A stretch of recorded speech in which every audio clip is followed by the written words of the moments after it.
Hello everyone, आप सभी को फिर से आज एक नए वीडियो में स्वागत है।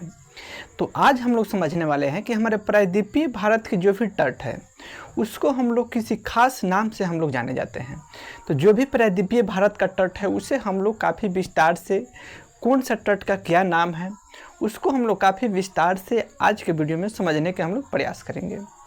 और हम पिछले कुछ दिनों से हम लोग भूगोल के जो भी बेसिक जानकारी है या हम कहें कि जो भी एग्ज़ाम के व्यू से हो या हमारे जनरल नॉलेज के हिसाब से हम कहें, हमें इतना जानकारी हर किसी के पास होना चाहिए। उसी के दौरान हम कहें कि आज हम लोग प्रायद्वीपीय भारत के दौरान हम लोग जो भी प्रायद्वीपीय भारत के तट हैं उसको हम लोग देखेंगे। तो आप चलिए हम चलते हैं बोर्ड पे, बिना समय को बर्बाद किए हुए हम अपनी टॉपिक को पूरा करते हैं। सबसे पहले कहें कि हम जो मैप पे बनाए हुए हैं यही हमारा प्रायद्वीपीय भारत है। ये प्रायद्वीपीय भारत की बात कहें तो हमारा प्रायद्वीपीय भारत तीन तरफ से जल से घिरा हुआ है। तीन तरफ जल से घिरा होने का मतलब क्या हुआ कि एक तरफ हम कहें कि पश्चिम में अरब सागर है, हमारे प्रायद्वीपीय भारत के दक्षिण में कहें तो हिंद महासागर है, और प्रायद्वीपीय भारत के पूरब में कहें तो बंगाल की खाड़ी है, जो कि सबसे बहुत बड़ी क्षेत्रफल है बंगाल की खाड़ी का। उसके बाद कहें कि यही हमारा हिंद महासागर, जो कि हमारे भारत देश के नाम पर ही एक हम कहें महासागर भी है, जिसको हम लोग हिंद महासागर के नाम से जानते हैं। उसके बाद में हम लोग देखें कि जो हम प्रायद्वीपीय भारत का मैप हम बनाए हैं कि और मैप के सहारे अगर हम इस तट को समझेंगे तो हमें थोड़ा समझना आसान हो जाता है, और इसको हम लोग रट के नहीं, हम लोग समझने के हम लोग ज़्यादा प्रयास करेंगे। रटा हुआ चीज़ हमें 5 से 10 दिन में भूल जाते हैं, परंतु अगर हम इस चीज़ को मैप पर समझ लेते हैं, जहाँ भी आप मैप देखिएगा वहाँ पर आप समझ जाइएगा कि ये कौन सा तट है, इस तट का क्या नाम है। तो इसलिए हमने कोशिश किया है कि हम लोग डायग्राम के द्वारा ही हम लोग समझने का प्रयास करेंगे। तो आप हमारे साथ बने रहे, हम लोग चलते हैं, इसको बारीकी से समझने का प्रयास करते हैं। सबसे पहला बात कहें कि हम लोग गुजरात के जो ए वाला हिस्सा आप देख रहे हैं, इसके ऊपरी हिस्सा को हम लोग कक्षीय तट के नाम से जानते हैं। एक और बात हम बता दें कि आखिर हम इस तट के नाम क्यों रखना पड़ा।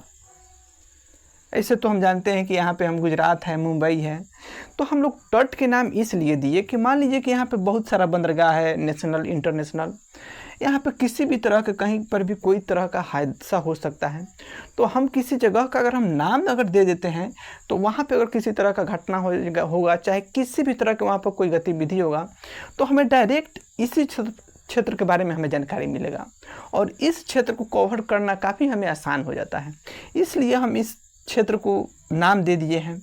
और थोड़ा हम आसान में कहें, हमारे गांव देहात के बोल भाषा में कहें तो हम लोग समझे हुएगा, गांव में भी बहुत सारे खेत खलिहान होता है। उसका भी क्या होता है कि वहाँ के जो स्थानीय लोग होते हैं वो कुछ नाम देते हैं। जैसे कि लोग कहते हैं कि यहाँ का जो खेत है उसको टाल के नाम से जाना जाएगा, कहीं पे दूसरा जगह है उसको बौधा के नाम से जाना जाएगा। तो क्या है, वहाँ के खास लोग ही उस चीज़ को समझते हैं। उसी तरह हमारे देश के भूगोलवेता भी इसको नाम दे के इसको बांटे हैं, ताकि कोई भी तरह के इन क्षेत्र में कोई दिक्कत हो तो डायरेक्ट उस जगह पर पहुंचना आसान हो और उस क्षेत्र को कवर करना काफ़ी आसान हो। तो जिस तरह हम अपने गांव में खेत खलिहान का नाम दे देते हैं कि वहाँ का खेत है तो टाल पे है, दूसरा जगह खेत है तो वहाँ का खेत बौधा के नाम से जाना जाता है, उसी तरह समझिए कि ए भी है। उसके बाद हम चलते हैं अपने टॉपिक पर। अब हम लोग ऊपरी जो हिस्सा देखें, इसको हम लोग कक्ष के तट के नाम से जानते हैं, कक्षीय तट के नाम से जानते हैं। उसके बाद हम देखिए कि जो इसके नीचे का हिस्सा है गुजरात के और मुंबई तक का जो भाग है, इसको हम लोग कठियावाड़ तट के नाम से जानते हैं। किस नाम से जानते हैं? कठियावाड़ तट के नाम से जानते हैं। तो ऊपर वाला हिस्सा को हम लोग कक्ष तट के नाम से जानते हैं, नीचे वाले हिस्सा को हम लोग कठियावाड़ तट के नाम से जानते हैं। और मुंबई से अगर हम नीचे चले तो हमारा बहुत छोटा राज्य है जिसको हम लोग गोवा कहते हैं। तो मुंबई से गोवा का जो तटीय क्षेत्र है इसको हम लोग कोंकण तट के नाम से जानते हैं।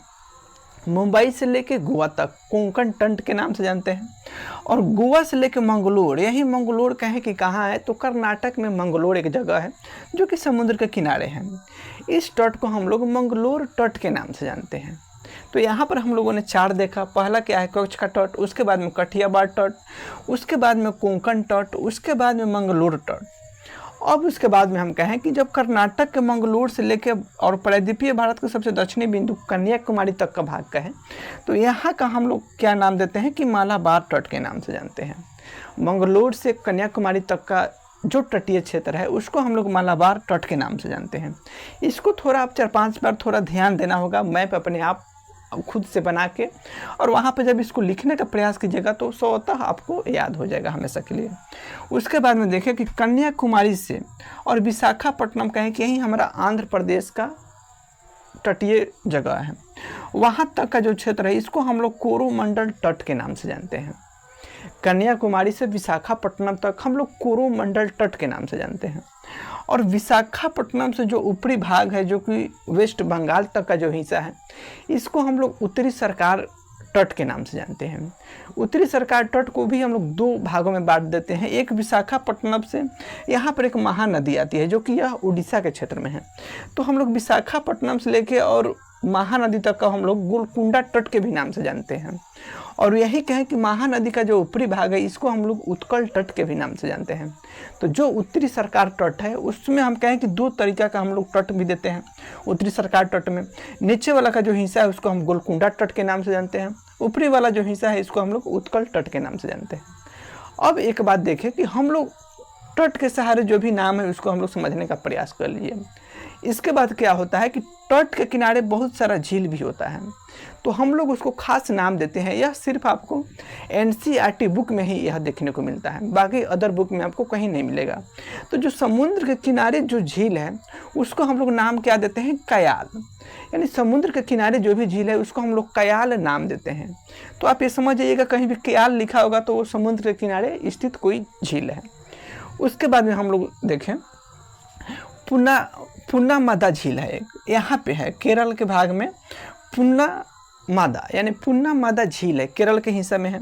यहाँ पे क्या होता है कि नाव चलाने में कंपटीशन होता है, और नौका चलाने में कंपटीशन होता है, या जो सबसे फास्ट चला पाता है उसको एक अवार्ड दिया जाता है। वह अवार्ड का हम नाम क्या है कि नेहरू ट्रॉफी वाला मकाली, क्या है, वाला मकाली। यह हम कहें कि यह नौका चलाने में जो जीतता है उसको यह अवार्ड दिया जाता है। पिछले साल की हम बात करें कि एक वीडियो काफ़ी तेज़ी से वायरल हुआ था, एक छोटा सा बच्चा नौका चलाते हुए वह विजेता हुआ था, यानी वह जीत हासिल किया हुआ था, तो उसको यह अवार्ड भी दिया गया था, नेहरू ट्रॉफी वालाम काली, यह एक अवार्ड है। तो यह हम समझे प्रायद्वीपीय भारत से संबंधित जो भी तट था उसको हम लोग समझे, इससे संबंधित जो झील था उसको हम लोग समझे, और यहाँ पे काफ़ी महत्वपूर्ण था, जो करेंट अफेयर से भी काफ़ी महत्वपूर्ण था, उस चीज़ को भी हम यहाँ पे बताने का आपको प्रयास किया है।